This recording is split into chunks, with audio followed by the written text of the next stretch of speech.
মৃত্যুর পরেও গলা থেকে বের করা যায়নি শখের কই মাছ। অবশেষে সেই মাছের সাথেই গোরস্থানে দাফন করা হয় মিয়া চানকে। কিছু সামান্য মাছের জন্য আমার আব্বার মতন এরকম রিস্ক নিয়ে আমাদের মতন কেউ এতিম করে দিয়েন না।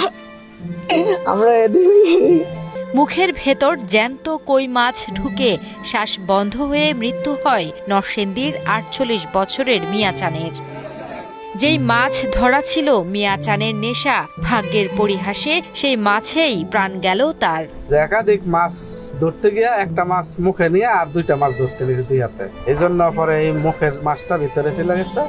তারপরে সে ওইখানে ওই কাতরাইছে, ভুলবশত ওই মাছের দেখে কই মাছ কামড় দেখে কই মাছ পিছলা খেয়ে ভিতরে চলে গেছে, যে কারণে হয়তো বেশিক্ষণ তাকে বাঁচানো গেছে। পরিবারের একমাত্র উপার্জনক্ষম ব্যক্তিকে হারিয়ে শোকে বিহ্বল পরিবারের সদস্যরা। নরসিংদী সদর উপজেলার বালুশাইর এলাকার বাসিন্দা নিহত মিয়া চান পেশায় ছিলেন মুদি দোকানি। জানা যায় ছোট থেকেই মাছ ধরা নেশা তার।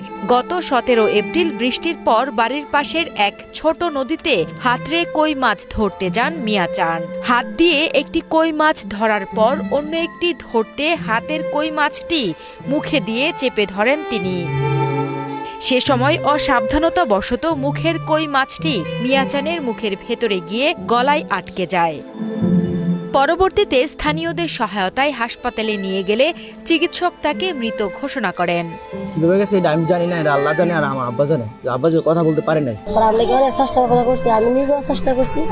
চাইদি মাছ হাতে লেঙ্গরে লাগছিল যারা ক্ষমতা নেই। তবে মৃত্যুর পরেও গলা থেকে বের করা যায়নি কই মাছ। অবশেষে সেই মাছের সাথেই সামাজিক গোরস্থানে দাফন করা হয় মিয়া চানকে। খুব ভালো লোক ছিল, খুব ভালো, খুব সরল সোজা। আমরা সহপাঠী, আমরা একসাথে মাছ ধরি, সবসময় যাই।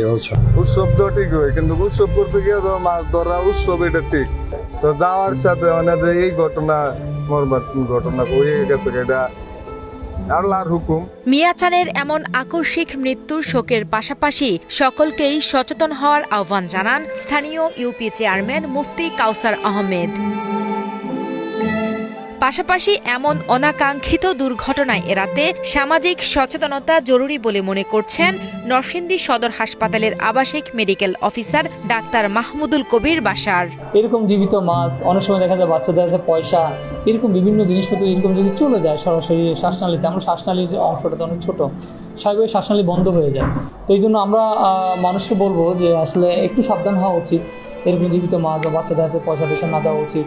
আমরা চাই ভবিষ্যতে এরকমের অসচেতন কারণে শুধু মাছ নয়, অন্য বিভিন্ন কারণেও যাতে অসচেতন কারণে কারো মৃত্যুর ঘটনা না ঘটে, দুর্ঘটনা না ঘটে, এই জন্য সকলে যাতে সচেতনতা থাকে।